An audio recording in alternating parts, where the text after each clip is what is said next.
Catherine, is it true that this comprehensive review of the CIA Inspector General's report was actually done under the previous administration? Well, yes, a review was done by federal prosecutors in the Eastern District of Virginia, and only one case was pursued, and it led to the conviction of a CIA contractor for the death of a detainee in Afghanistan in 2001.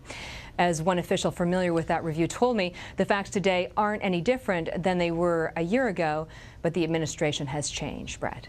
Okay, Catherine, thank you. You're welcome. The man who pulled the trigger on the new investigation is Attorney General Eric Holder. Correspondent James Rosen reports it's not the first time Holder has walked a fine line. We will not be doing anything that would endanger the American people or in some ways lessen our national security.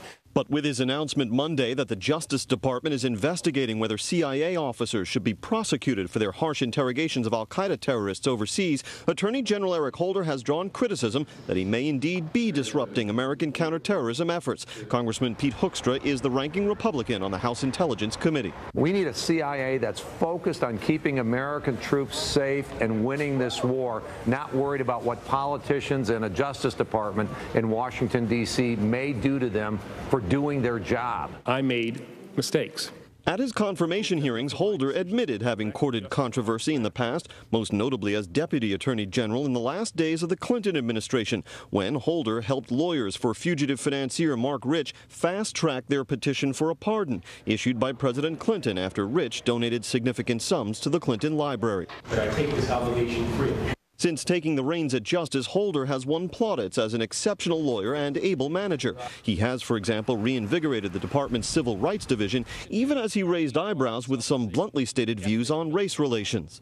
In things racial, we have always been, and we, I believe, continue to be, in too many ways, essentially a nation of cowards. But Holder's most controversial moves have centered on national security. He is leading President Obama's drive to close the Guantanamo Bay detention facility by year's end. We have 200 people who are engaged in this effort.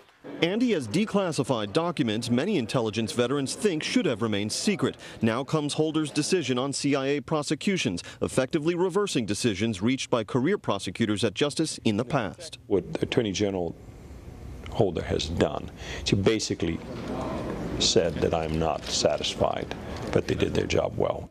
And that is actually quite demoralizing to the department.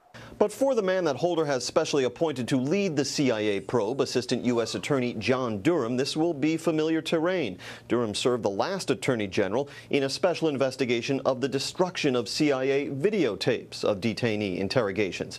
In Washington, James Rosen, Fox News. African American